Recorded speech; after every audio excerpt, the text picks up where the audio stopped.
नमस्कार साथियों, स्वागत है आप सभी का परिवार एकेडमी में। तो चलिए जुड़ जाइए मेरे साथ। चलिए तो जल्दी से जुड़ जाइए। चैनल पर नए हैं तो चैनल को सब्सक्राइब कर लेना, वीडियो को लाइक और शेयर कर लेना। ठीक है। तो मेरे पास पर्सनली बच्चों का फोन आया है।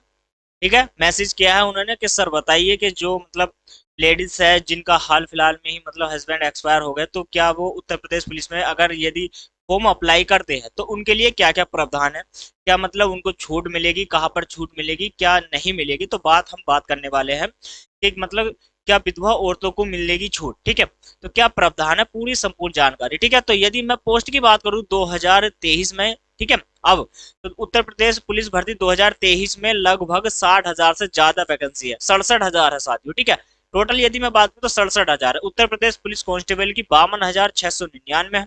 कुछ एसआई की पोस्ट है, फिर जेल वार्डर, फायरमैन, एक्स्ट्रा किलर बुलर आदि इत्यादि बहुत सारी पोस्टेड है। ठीक है, उनके बारे में बाद में बात करेंगे, लेकिन जो आपने थंबनेल देखा है उसके बारे में बात कर लेते हैं। तो क्या औरतों को मतलब छूट मिलेगी जिनके जो पति हाल फिलहाल में एक्सपायर हो चुके हैं और अब वह क्या है विधवा कैटेगरी से महिला आती है। चलिए तो अब बात करने वाले हैं। चलिए तो चैनल पर जितने भी छात्र मेरे साथ डेली जुड़ते हैं पहले भी जुड़ जाइए।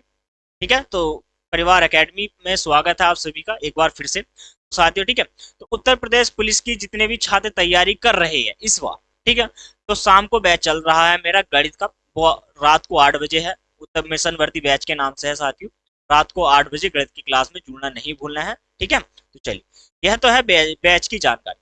अब बात करेंगे हम बात करने वाले हैं साथियों, ये जो स्लाइड आप साइड में देख रहे हो इसके बारे में। ठीक है, तो क्या मतलब क्या पूरी जानकारी है, आइए।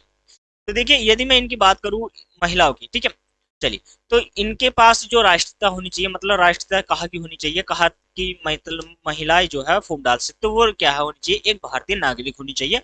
और वो किसी भी स्टेट की भी है ना तो भी चल जाएगा। ठीक है, हर अदर स्टेट को क्या होता है कि कोटा उत्तर प्रदेश सरकार दे देती है। ठीक है, तो जो खास करके बात करेंगे हम उत्तर प्रदेश महिलाओं के बारे में। ठीक है, तो यहाँ पर क्या है, ये भारत की नागरिक होनी चाहिए उत्तर प्रदेश की। ठीक है, भारत की नागरिक, और उत्तर प्रदेश में इनके पास कास्ट सर्टिफिकेट होना चाहिए। वो बातें जो है हम आगे डिस्कस करने वाले। ठीक है, आपको पता चल गया कि नागरिक होना जरूरी है। और इनके पास योग्यताएं होनी चाहिए। योग्यता क्या, योग्यता इनके पास होनी चाहिए जैसे कि कांस्टेबल के लिए क्या होता है साथियों, यहाँ पर आपका कक्षा 12वीं पास होना चाहिए। ठीक है, 12वीं का जो सर्टिफिकेट है वो आपके पास होना चाहिए। 12th का, या आपके पास स्नातक हो तो भी चल जाएगा। ठीक है, मतलब स्नातक है तो फिर तो कोई इसमें गुंजाइश वाली बात नहीं है कि आप यहाँ से एसआई वाली पोस्ट में भी अप्लाई कर सकते हो साथियों। ठीक है, तो आपको पता चला है कि यहाँ पर योग्यता क्या रहेगी, सभी कैंडिडेट के लिए होती है ये। तो यहाँ पर महिला, खास करके मैं आज आपसे महिलाओं के बारे में बात करने वाला हूँ। ठीक है, चलिए, तो आयु की सीमा की यदि मैं इनकी बात करूँ तो यहाँ पर साथियों, यहाँ पर किसी भी कैंडिडेट की है तो महिला, अगर चाहे वो जनरल की, ओबीसी की है, एससी एसटी की है, तो 18 से 25 वर्ष क्या होती है इनकी आयु अवधि होती है कि यहाँ से 18 और 25 साल, यानी कि 18 से 25 के बीच ही भी इनकी आयु होनी चाहिए। ठीक है, तो यहाँ पर क्या है, जो ओबीसी कैंडिडेट है, जो मतलब एससी कैंडिडेट महिला है, जो एसटी महिला है, इनको क्या होता है साथियों, 5 वर्ष की अधिकतम छूट मिल जाती है। ये प्रावधान है दोस्तों। ठीक है, ये ऐसा मान लीजिए कि इनको ये आरक्षण मिला हुआ है, ऐसे इस प्रकार से आप कह सकते हो। ठीक है, तो जनरल कैटेगरी की जो महिलाएं हैं उनको छूट नहीं मिलती। तो बात करेंगे कब मिलती है कब नहीं मिलती है उसके बारे में। ठीक है, 2018 में जब वैकेंसी आई थी तो यहाँ पर क्या है, उच्चतम न्यायालय द्वारा जब याचिका डाली गई है, बच्चों द्वारा, छात्र द्वारा जब याचिका डाली गई थी, कुछ छात्र क्या है आयु से ओवर एज हो रहे थे, तो काफी समय के बाद वैसे वैकेंसी आई थी, तो वहां पर भी क्या है, उच्च न्यायालय में जब यहाँ पर केस दर्ज हो गया तो वहां पर क्या है साथियों, 1 वर्ष की छूट मिल चुकी थी सभी। ठीक है, तो यहाँ पर देखो 18 से 25 और 1 वर्ष की क्या है न्यायालय से द्वारा छूट का प्रस्ताव हुआ था, तो 26 वर्ष आपकी आयु हो गई थी। ठीक है, चाहे महिला की बात चल रही है तो महिलाओं की 26 एज हो गई थी, 25 से 26। यहाँ पर जो 5 वर्ष में मिलती है तो उसमें भी जैसे कि 30। ठीक है, तो 25 मतलब जो आपकी जनरल एज है वो तो आपकी 25 वर्ष है। जो छूट मिली है ओबीसी कैंडिडेट या एससी जो एसटी वाली जो महिलाएं हैं उनको 5 साल की छूट मिली, 30 वर्ष तक की वे डाल सकते हैं। इसके बाद में मैं बात करता हूं आपसे कि 30 वर्ष की वो है आयु तक डाल सकती थी, लेकिन 2018 में क्या हुआ कि 31 तक 1 वर्ष की छूट उनको अधिक अधिक अतिरिक्त मिल गई छात्र। ठीक है, तो अतिरिक्त जो एज उनको मिली थी 1 वर्ष का प्रावधान। ठीक है, तो यदि वैवाहिक जो उनका व्यवहारिक जीवन होता है, ठीक है, वैवाहिक जो परिस्थिति होती है उसके बारे में मैं आपसे डिस्कस करने वाला हूँ। ठीक है, देखिए, यदि कोई महिला अभ्यर्थी, ठीक है, किसी ऐसे पुरुष से विवाहित है जिसकी पहले से जीवित, मतलब क्या है, मतलब लड़की, आपने किसी किसी लड़के से या किसी पुरुष से, माफी चाहता हूं, किसी पुरुष से शादी कर ली, वो पहले से ही शादीशुदा है, क्या है, उसकी एक पहले से ही वाइफ है, ठीक है। तो आप क्या है, आप उत्तर प्रदेश पुलिस वैकेंसी में अप्लाई कर रही हो, भर्ती में, तो आप क्या है, वहां पर आपको कोई भी प्रावधान नहीं मिलने वाला है, ठीक है। आपको क्या है, कोई भी पात्र आपको मान्य नहीं होगा, ठीक है, आप वहां पर अप्लाई कर ही नहीं सकते ऐसी कैंडिडेट, ठीक है, ये आपको सोचना पड़ेगा इस बारे में। चलिए, यदि जो महिला उम्मीदवार है जो विवाहित थी, ठीक है, जिसके पति की मृत्यु हो चुकी है, ठीक है, हाल फिलहाल में मान लो कि हो चुकी है, और वो यह है महिला जो कैंडिडेट है वो अभी एज के अंतर्गत आती है, 25 से 28 या 30 से 30 के अंतर्गत आती है, ठीक है, तो वह पात्र के भागीदारी होगी, वह क्या है, फॉर्म अप्लाई कर सकती है, इसमें कहोगे आप, तो वह अप्लाई कर सकती है, लेकिन उसके लिए कंडीशन क्या होगी उस कैंडिडेट के लिए, ठीक है, जो महिला क्या है जिनके पति जो है हाल फिलहाल में एक्सपायर हो गए, वो अब विधवा कैटेगरी में आ गई है, तो उनको ये नहीं है कि मतलब यदि वे विधवा कैटेगरी में है तो उनको क्या है, स्पेशल कोई कोटा दे दिया जाए भारत सरकार द्वारा, तो ऐसा कोई प्रावधान नहीं है, और अभी तक ऐसा कोई, मतलब बच्चों के सामने कोई प्रावधान या टीचर के सामने कोई ऐसा प्रावधान नहीं आया है। नियुक्ति हो जाने के बाद, उसके बाद में अगर कोई ऐसा है तो जो सरकार है वो नियुक्त करते समय उनको प्रावधान जो देना चाहती है, आरक्षण या छूट जो भी है, तो वो वहां पर मिल सकता है, लेकिन प्रक्रिया के साथ ऐसा कोई प्रावधान है ही नहीं साथियों, ठीक है। चलिए, यदि मैं इनकी शारीरिक स्वास्थ्य की बात करूं, ठीक है, स्वस्थ, जो मतलब इनका जो शारीरिक जो शरीर होता है, उसके जो बॉडी है, जो मतलब किसी भी प्रकार से बीमारी से ग्रसित नहीं है, तो उसके बारे में थोड़ा सा जान लेते हैं, ठीक है, स्वास्थ्य के बारे में। तो किसी भी महिला अभ्यर्थी को तब तक नियुक्त नहीं किया जा सकता जब तक कि वह मानसिक या शारीरिक दृष्टि से उसका स्वास्थ्य अच्छा न हो, मतलब मान लो कि कोई बीमार है, ठीक है, ज्यादा मतलब कंडीशन है उनकी कि बीमार है ज्यादा, वो क्या है कि मतलब भाग नहीं सकती, दौड़ नहीं सकती, या फिजिकल नहीं वगैरह दे सकती, या कोई टेस्ट वगैरह नहीं दे सकती, जैसे कि लिखित परीक्षा हो सकती, तो उसको क्या है, आप अप्लाई कर दिया आपने, ठीक है, जैसे मेडिकल होगा, स्वास्थ्य की बात, शारीरिक की बात चल रही है, तो जैसे फिजिकल की बात चलती है, तो फिजिकल में जब स्वास्थ्य आपका खराब है और आपने फिजिकल दिया ही नहीं, तो ऐसी कंडीशन में आपको फिजिकल देना होगा।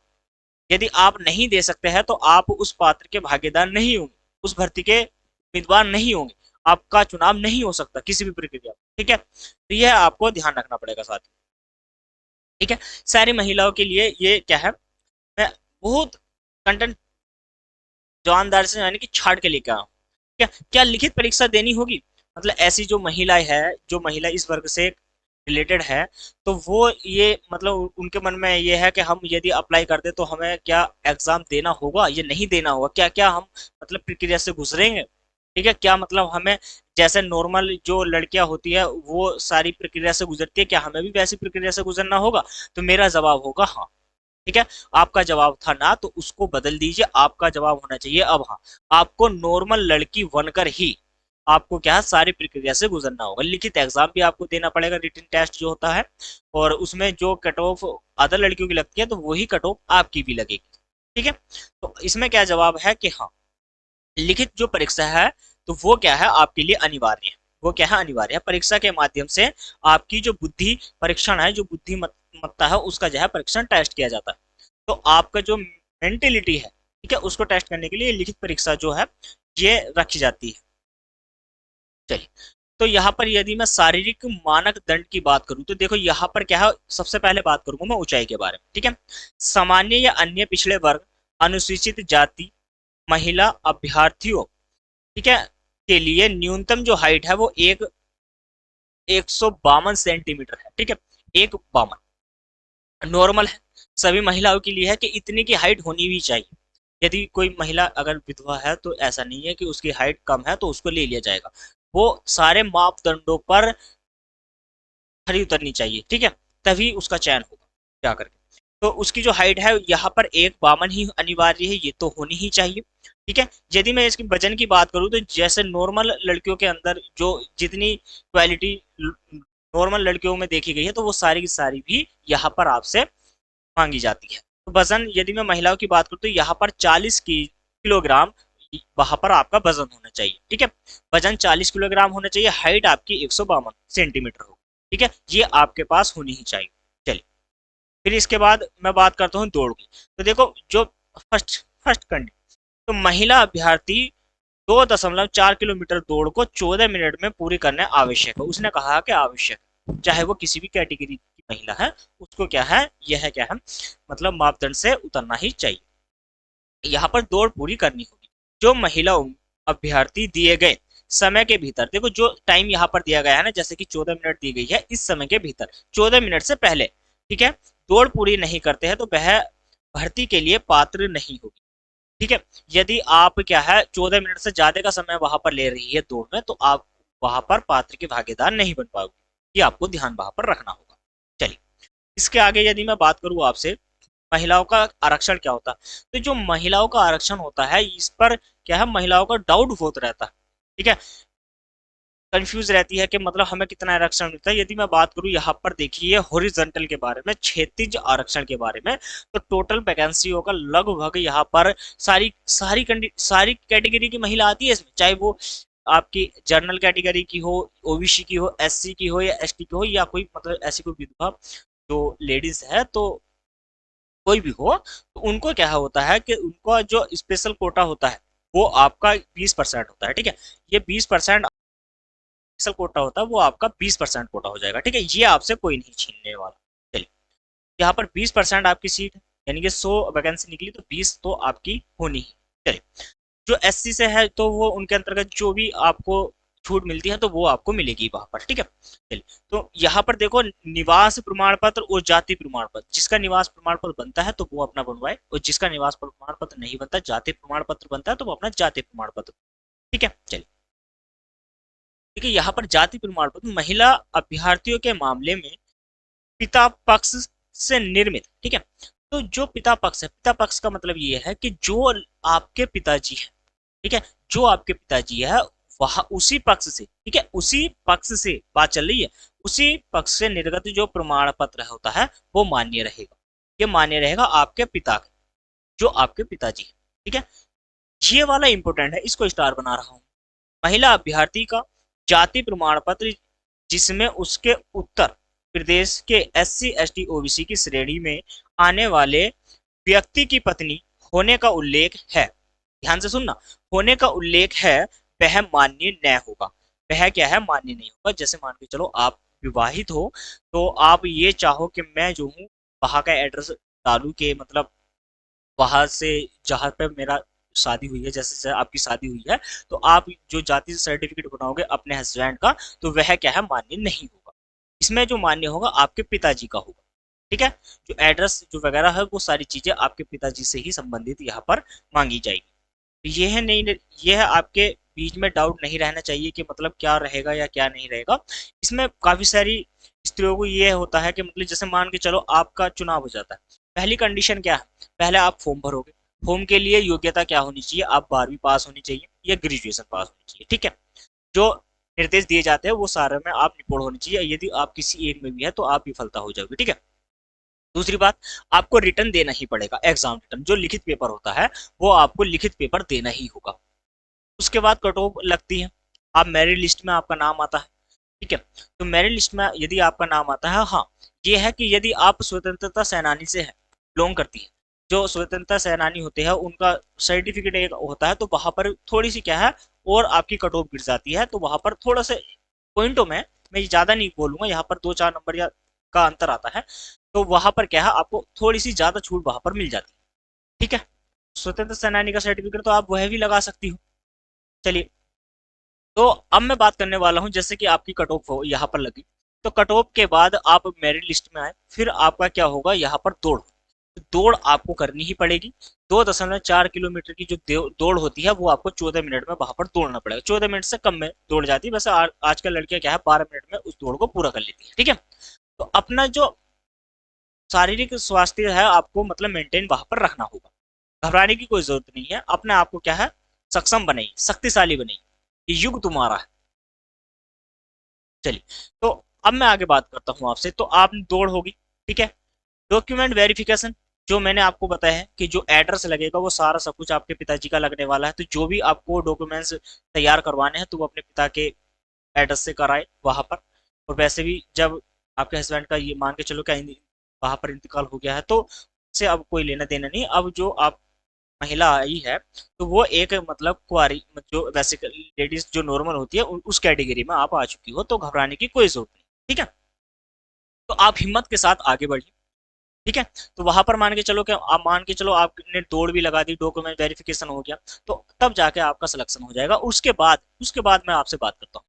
उसके बाद मान के चलो कि आपका सिलेक्शन, यदि आप अब भविष्य में किसी जनरल जनरल हो, चाहे ओबीसी का हो, कोई भी मतलब कैटेगरी का पुरुष हो, आप उससे विवाह कर लेती, तो क्या आपकी मतलब जो मान के चलो कि एससी या एसटी या ओबीसी, एससी एसटी ओबीसी जो महिला है, ठीक है, वो किसी जनरल कैटेगरी के लड़के से यानी कि पुरुष से शादी कर लेती है, ठीक है, या ओबीसी वाले से, तो जो महिला है तो शादी करने के बाद उसको आरक्षण वही मिलेगा जो एससी एसटी में मिलता था या ओबीसी में मिलता था। महिला के लिए ध्यान से सुनना मेरी बात को, तो वही वही जो उसको जो आरक्षण मिलेगा वो वही मिलेगा जो उसको पहले मिलता था शादी करने के बाद।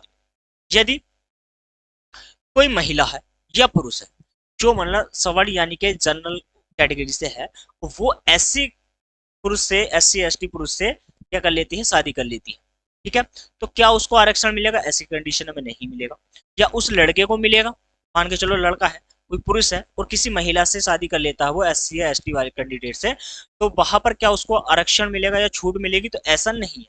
जो जिस कैटेगरी में है उसको शादी करने के बाद भी वही आरक्षण प्रदान होगा। ठीक है, अब बात आती है कि मान के चलो जो जिनके जो माता पिता होते हैं उनके संतान नहीं होती, वो गोद ले लेते हैं बच्चा, या कोई लड़की उन्होंने गोद ले ली है, तो वो जिस कैटेगरी से बिलोंग करते हैं माता पिता, तो वो जो दत्तक उनका पुत्र होगा, ठीक है, वो भी उसी कैटेगरी के अंतर्गत आएगा और वो उसी कैटेगरी के अंतर्गत क्या है, आरक्षण का भागीदारी होगा साथ। ठीक है, यही एक जानकारी थी, इंपोर्टेंट फैक्ट है कि आपका बात समझ में आई होगी। क्या मतलब आपके लिए भी आरक्षण जो मैंने बताया कि वो जो है 20% जो होता है वो सभी नॉर्मल के लिए होता है। यदि आपके पास जो सर्टिफिकेट है उसका स्वतंत्रता सेनानी का, यदि वो आपके पास है तो आप कर सकते हो। ठीक है, वो आपका वहां से हो जाएगा। ठीक है, करके जरूर बताइएगा जानकारी कैसी लगी। चैनल पर नए हैं, चैनल को सब्सक्राइब कर लो, वीडियो को लाइक और शेयर कर लो, और जाने से पहले आप हमारे व्हाट्सएप चैनल से भी जुड़ सकते हो। ठीक है, व्हाट्सएप चैनल आपको मिल जाएगा। ठीक है, वीडियो के डिस्क्रिप्शन में आपको लिंक मिल जाएगा, और यहाँ पर ये क्या है, मेरा पर्सनल नंबर है। आपका कोई डाउट है तो मुझे पर्सनल कॉल करके या मैसेज करके आप अपनी समस्या मुझसे बता सकते हो। ठीक है, मैं ज्यादा से ज्यादा वहां पर आपकी प्रॉब्लम को सोल्व करने की कोशिश पूरी करूंगा साथ में। ठीक है, यहाँ पर क्या है, देखो आप टेलीग्राम चैनल से भी हमारे जुड़ सकते हो। परिवार एकेडमी का टेलीग्राम चैनल ही है और परिवार एकेडमी का व्हाट्सएप चैनल ही है। ठीक है, तो आप मेरे साथ रात को 8 बजे मैथ की क्लास में डेली जुड़ सकते हो। ठीक है, मिलते हैं, नमस्कार।